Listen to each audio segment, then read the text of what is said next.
Merindukan bahasa dan mulut kerasnya Ahok, Pemahaman Nenek Lu, ditulis oleh Michael Sendo di siwot.com.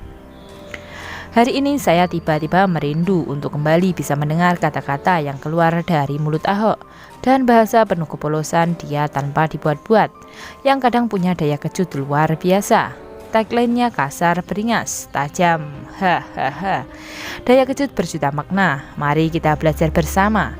Ungkapan-ungkapan itu menusuk sampai ke ulu hati, menembus langit, menghujam bumi kalau dalam diksi cerita silat. Sampai-sampai pernah ada yang merasa bahkan harus demo berjilid-jilid.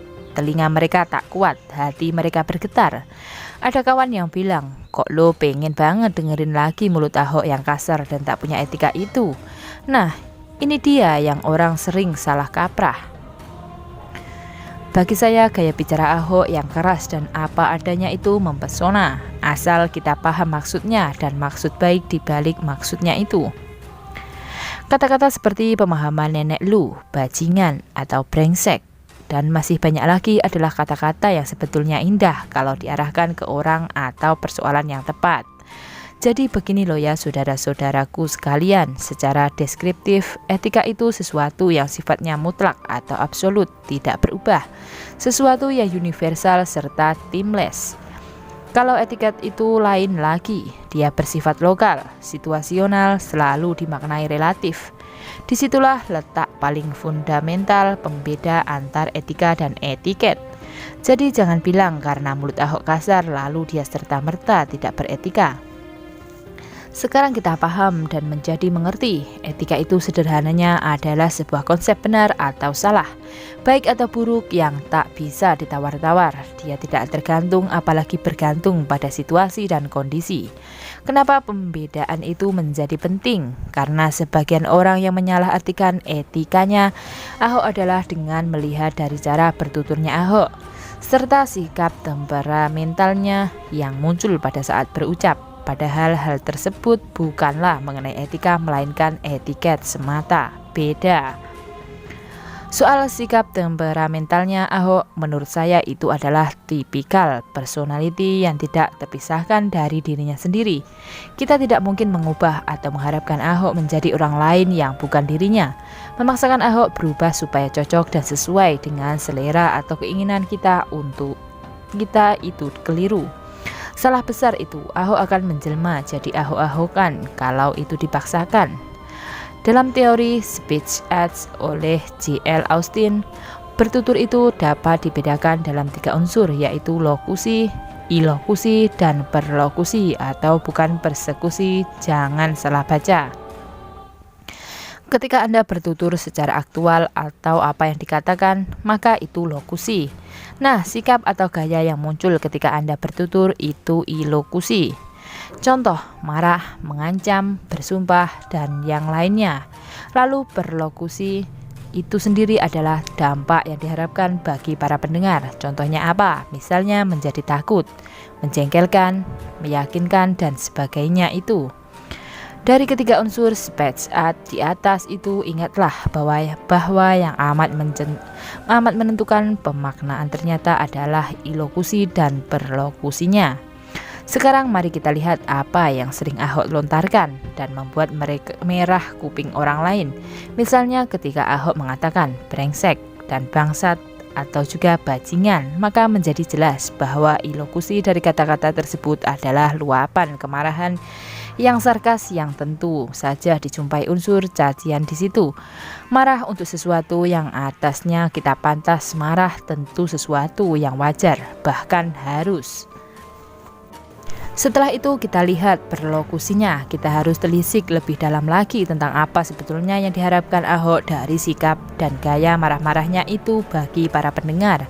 Bahkan ada saat sampai Ahok harus gebrak meja sangat keras.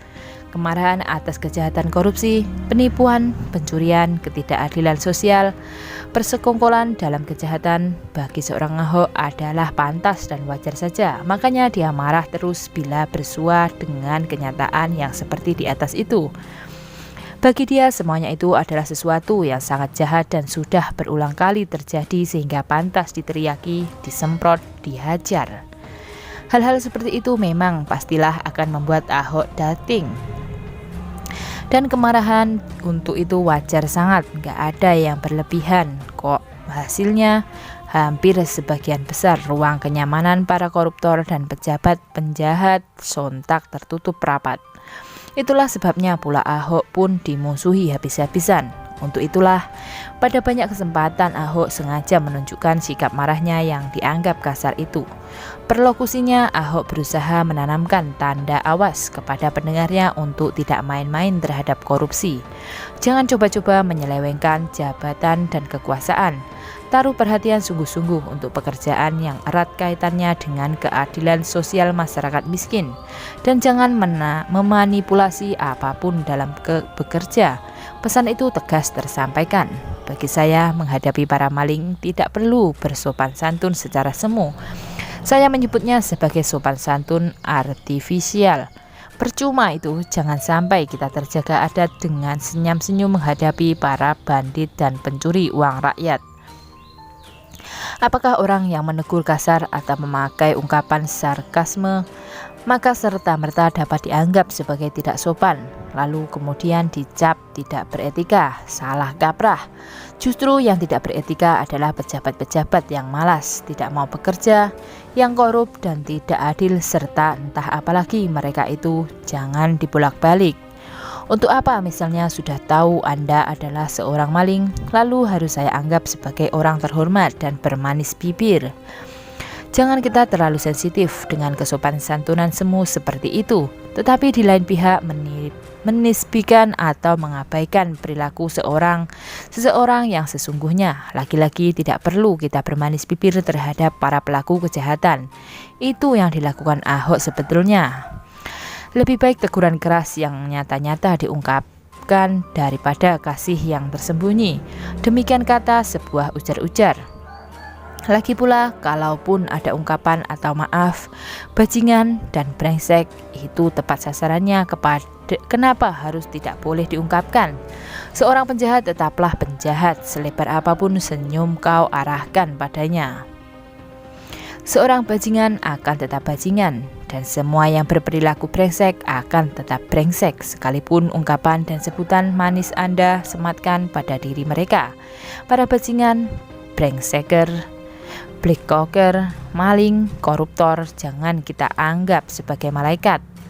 Gaya bahasa. Setiap orang tentu punya gaya bahasa masing-masing dan karakter bertutur masing-masing. Gaya bahasa atau majas ini tentu saja lahir dan tercipta oleh karena banyak hal, termasuk lingkungan, bahasa serta cara bertutur kita juga sangat kaya dan beragam. Gaya bahasa atau majas ini baik secara langsung ataupun tidak, kerap kali dipakai untuk melakukan komunikasi dengan orang lain, menyapa, menegur, dan atau memberi kritikan serta masukan. Hal ini lumrah dan sah-sah saja. Tidak ada larangan menggunakan berbagai bentuk majas tersebut. Tujuannya apa? Ya tentu saja supaya pendengar atau orang yang disasar itu cepat paham dan mengerti. Majas yang dipakai bisa saja berupa perbandingan, sindiran paling halus sampai yang paling kasar sekalipun.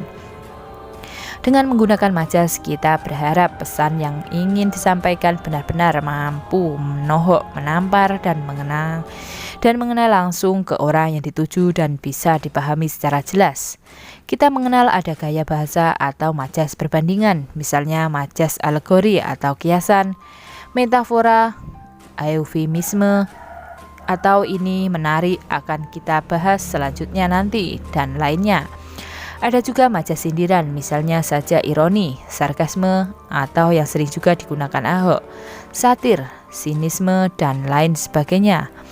Kemudian selanjutnya ada majas penegasan, umpamanya pleonase, tautologi, klimaks, stigmatisme, apofasis, repetisi, dan lain-lainnya.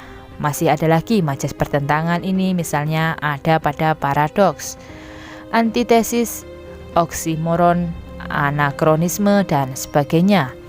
Hal ini saya ingin membahas lebih lanjut tentang gaya bahasa eufemisme atau ungkapan yang diperhalus. Eufemisme sering dipakai agar supaya tidak menyinggung perasaan seseorang. Ada juga yang mengartikan bahwa eufemisme adalah sebagai ungkapan yang bersifat tidak berterus terang. Eufemisme atau juga pseudo-eufemisme bisa jadi memang sangat manusiawi dipakai. Di Indonesia ini dengan segala adat ketimurannya tentu saja akan cepat jatuh cinta dengan gaya bahasa ini. Kalau di dunia barat justru sebaliknya, tidak ada rasa ketidaksukaan yang ditutup-tutupi dengan bereufemisme ria. Pengguna eufemisme di satu sisi sepertinya berusaha sedapat mungkin menghindar kata-kata kasar dan keras agar supaya tidak menyakiti atau menyinggung perasaan orang lain. Namun pada tataran tertentu eufemisme ini dapat mengaburkan makna sehingga makna semula tidak terwakili lagi oleh bentuk atau konsep yang menggantikannya. Pergeseran makna ini tentu akan memberikan pengaruh terhadap masyarakat umum. Itulah kemudian maka banyak kali muncul kata-kata yang sudah begitu diperhalus. Padahal tujuannya bukan itu. Intinya menurut saya eufemisme sangat pasti dapat mereduksi mata. Seperti yang sudah saya tulis di atas, seorang penjahat akan tetap penjahat seberapa sopan pun Anda memanggil atau menegur dia. Justru gaya ini acap kali membuat ruang kesadaran seseorang tertutup rapat. Karena selalu diperhalus, ya orang itu tidak akan sadar-sadar juga. Orang malas dan para koruptor tidak boleh ditegur pakai gaya eufemisme. Mereka harus ditampar pakai gaya sarkasme. Mungkin seperti itulah contoh sederhananya. Tujuan awal yang baik eufemisme ini adalah untuk bersopan santun. Namun ingat bahwa ada hal-hal penting yang justru terputus. Kadang sopan santun artifisial itu dipakai sangat lebay. Hari-hari ini sikap sopan santun semarak bermunculan di mana-mana, menjurus kepada sikap permisif. Bahkan untuk sesuatu yang fundamental sekalipun kita permisif, biar saja pejabat korupsi yang penting sopan. Tak jarang juga hanya sekedar mencari simpati, berkamuflase menutupi kejahatan yang sudah membukit, bahkan menggunung. Itu kekeliruan fatal yang harus segera diubah. Memang tujuan pengguna eufemisme adalah untuk bersopan santun, tetapi jangan Anda salah, banyak yang menggunakannya untuk menipu. Saya pernah baca sebuah tulisan menarik yang berjudul eufemisme adalah sopan santun yang menipu. Itu benar, budaya kita kebanyakan memang suka mendengar yang manis di bibir toh. Untuk itulah saya memang merindu mulut Ahok yang apa adanya hadir di saat seperti ini. Kegambangan dan kekacauan banyak muncul oleh karena ulah para politikus busuk, mafia musibah, dan para koruptor berbibir manis. Ada yang kaget, apa lo lihat-lihat? Kalau nggak suka jangan baca tulisan ini. Simpel banget, hahaha. Disclaimer, yang tidak setuju maka dilarang keras untuk komen karena berarti lo nggak paham isi tulisan ini. Kalau komen yang menyimpang bakalan gue semprot begini. Lo nggak paham karena yang lo pakai adalah pemahaman nenek lo. Sekian dan biarkan kura-kura istirahat.